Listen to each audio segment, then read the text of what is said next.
We are aware that during 2020, Northeast Delhi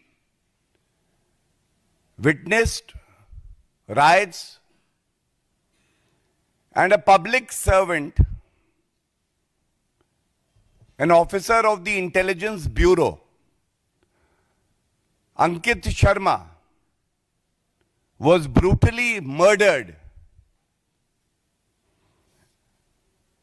Yesterday, the trial court has delivered a verdict. This verdict is very significant because it lends credibility and it also ensures that justice is delivered to the family members of the deceased Ankit Sharma. मैं अगर हिंदी में कहूं, कल एक ऐतिहासिक फैसला दिल्ली दंगों को लेकर न्यायपालिका ने दिया है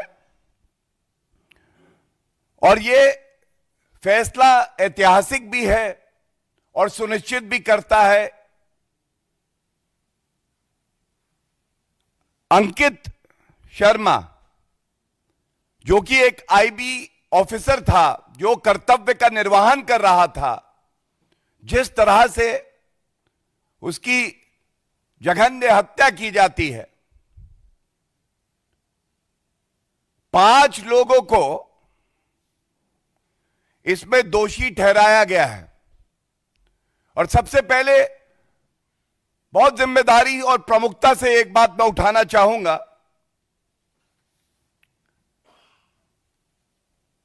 ये न्यायालय ने भी टिप्पणी करी है, जजमेंट अभी पूरा पब्लिक डोमेन में नहीं है, अध्ययन नहीं हो पाया है, लेकिन जो टिप्पणियां आई हैं सामने उनके आधार पे और जो ओछी घटिया राजनीति पापी आपके कन्वीनर अरविंद केजरीवाल गिद्ध संस्कृति का प्रतीक कांग्रेस पार्टी सोनिया गांधी और राहुल गांधी ने करी है, वो आपके समक्ष न्यायालय की टिप्पणियों के बाद जरूर रखूंगा. इसमें जो प्रमुख अभियुक्त था ताहिर हुसैन, ये ताहिर हुसैन की तस्वीर, जब ये जघन्य अपराध हुआ तब वो आम आदमी पार्टी का पार्षद था निर्वाचित. अरविंद केजरीवाल का खासम खास और नफरत करने वाला कानून से और हिंदुओं से. आज ताहिर हुसैन के खिलाफ 302 धारा इंडियन पीनल कोड की, 365 kidnapping, 153A promoting enmity between different groups, ये मामला सिद्ध हुआ और उसको सजा हुई है.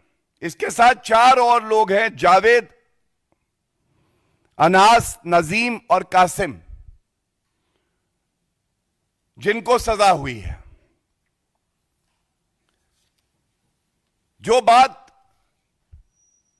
न्यायालय ने कही है, मैं एक पंक्ति पढ़ रहा हूं. ही, Hussain, Tahir Hussain, instigated the mob when Ankit came forward towards this mob. जब अंकित शर्मा अपने कर्तव्य का पालन करके भीड़ के सामने आता है तो ताहिर हुसैन वो गुंडा है जो आम आदमी पार्टी में अरविंद केजरीवाल का दाहिना हाथ था, जिसने भड़काऊ बयान दिए और जिसने इस पूरी घटना को अंजाम दिया. और आगे कोर्ट कहता है when the accused persons were acting in pursuance to a conspiracy and common object to kill Hindus. It covered killing of Ankit as well, for the reasons that Ankit was killed because he was a Hindu.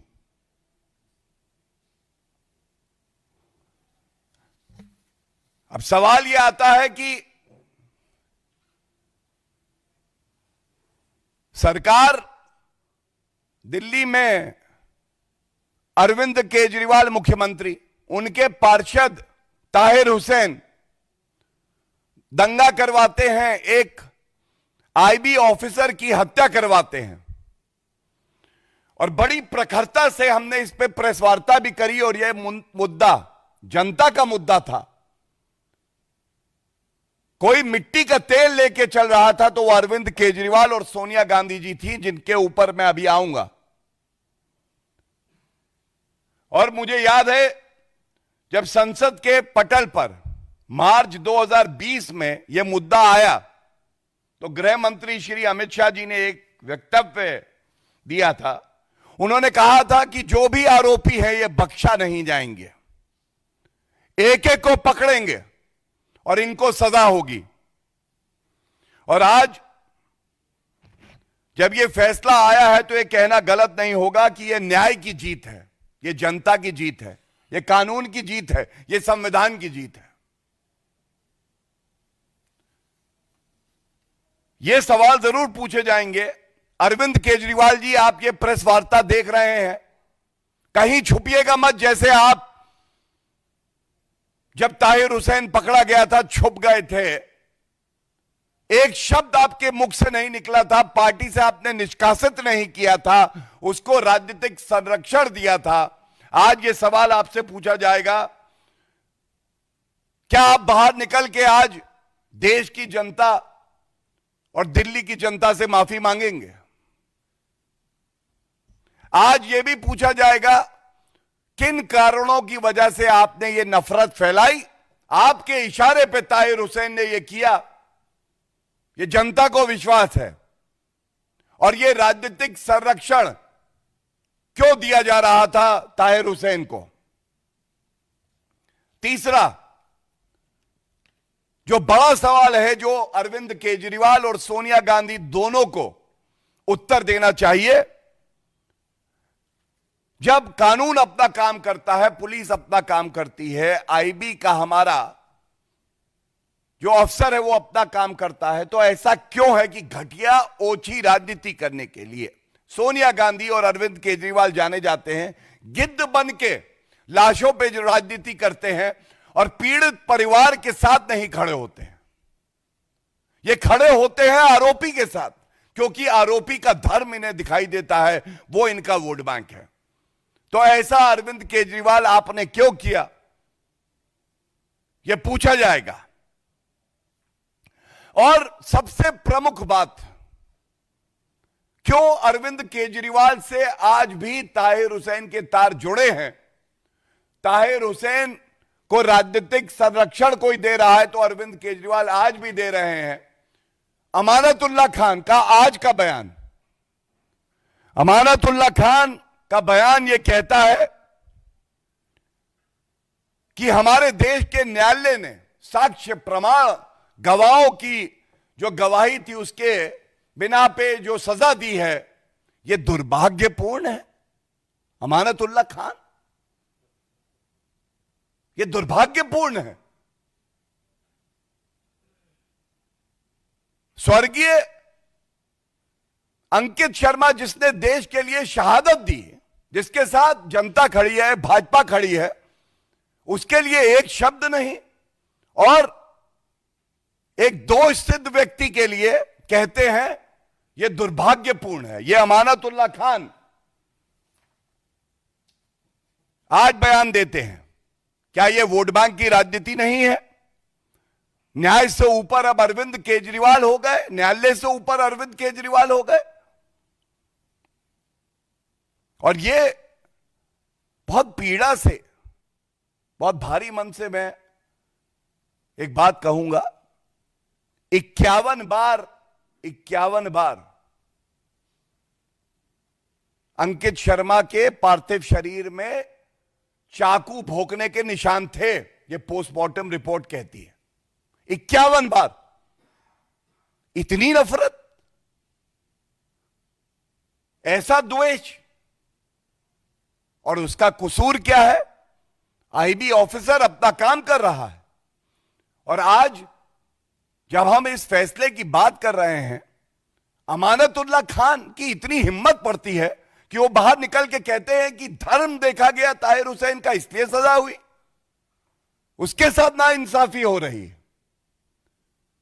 ये चरित्र, ये DNA है पापी आप अरविंद केजरीवाल का। और सबसे बड़ा दोषी अगर कोई है ताहिर हुसैन के साथ, तो वो अरविंद केजरीवाल हैं, जिसके इशारे पे ये हुआ और जिसने लीपापोती करी।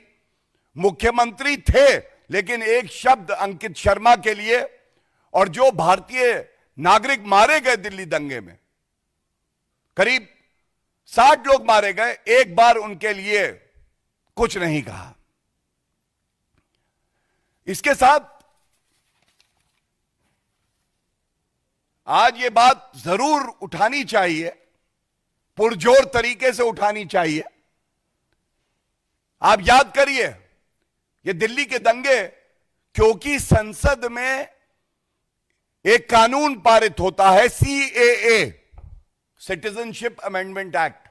हमारा संविधान कहता है बिल लाया जाएगा संसद के पटल पर और वो पारित होगा या गिर जाएगा, ये पारित होता है। एक माहौल बनाया जाता है राहुल गांधी द्वारा, सोनिया गांधी द्वारा, कि जो मुसलमान हैं उनकी नागरिकता चली जाएगी। और आज बड़ी जिम्मेदारी से मैं सोनिया गांधी जी से, राहुल गांधी से, खड़गे जी से पूछना चाहूंगा, भारत के कितने मुसलमानों की नागरिकता चली गई? उत्तर है 0, एक भी नहीं। और अब मैं आपको याद दिलाता हूं कि सोनिया गांधी जी सबसे बड़ी गुनाहगार क्यों हैं, क्यों है राहुल गांधी गुनाहगार। ये दंगे जब साजिश की जा रही थी, तो सोनिया गांधी का बयान है कि ये लड़ाई आर पार की लड़ाई है। घर से निकलो, आर पार की लड़ाई लड़ो। मैं पूछना चाहता हूं, जब किसी की नागरिकता जा नहीं रही थी, संविधान में कानून पारित होता है, तो ये आर पार की लड़ाई किससे थी? कारण क्या था? और सोनिया गांधी जी ने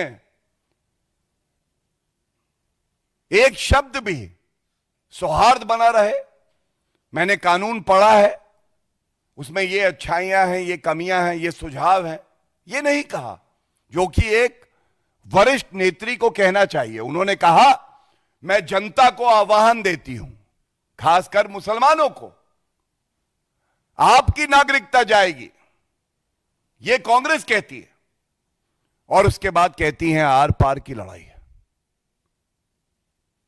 जब ऐसे भड़काऊ बयान कोई वरिष्ठ नेत्री धर्म के चश्मे से देख के देगी और दंगा होगा, तो उसकी जिम्मेदारी सोनिया गांधी जी को भी लेनी पड़ेगी।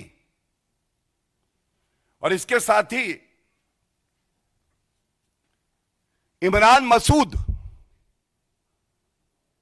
बोटी बोटी कर दूंगा इमरान मसूद, केवल नफरत, केवल जहरीले बयान, उनका भी एक बयान है। उन्होंने कहा कि ताहिर हुसैन को इसलिए टारगेट किया जा रहा है क्योंकि वो एक मुसलमान है। इमरान मसूद, क्या राहुल गांधी के इशारे पे ये वक्तव्य दिया गया? क्या राहुल गांधी ने कान पकड़ के इमरान मसूद से कहा माफी मांगो, जो पीड़ित परिवार हैं हमें उनके साथ खड़ा होना है, दोषी, अपराधी, अभियुक्त, ये केवल अभियुक्त, अपराधी और दोषी होता है, इसका कोई धर्म नहीं देखा जाता? क्या राहुल गांधी ने ये कहा? नहीं, राहुल गांधी ने मार्च 2020 में, और इसलिए राहुल गांधी भी उतने ही गुनहगार हैं, उन्होंने कहा वो ब्रजपुरी जो दंगा पीड़ित एक इलाका था, वहां गए। मार्च 2020 की बात है। राजनीतिक गिद्ध राहुल गांधी उड़ के कहां जाएंगे? लाशों के पास। और सबने सोचा अगर वहां जाएंगे तो शांति की अपील करेंगे, वो कहेंगे सभी समाज के वर्गों को एक साथ खड़े हो जाना चाहिए।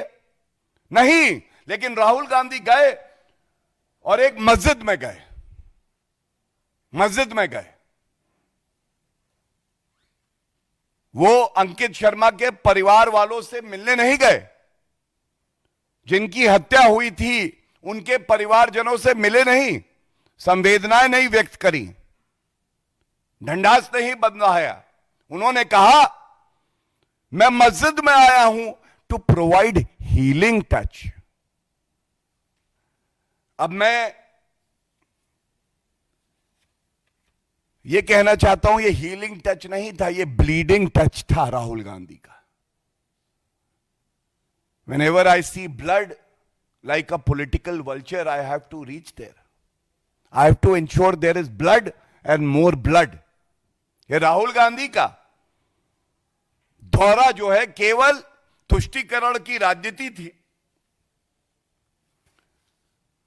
और दुख की बात यह है, चाहे वो सोनिया गांधी जी हो, राहुल गांधी हो, चाहे अरविंद केजरीवाल हो, चाहे तमाम तुष्टीकरण करने वाली पार्टियां हो, समाजवादी पार्टी भी है, ममता बनर्जी भी है, किसी ने भी हम कानून के साथ हैं, पीड़ित परिवारों के साथ हैं, ये नहीं कहा। उन्होंने केवल एक बात कही,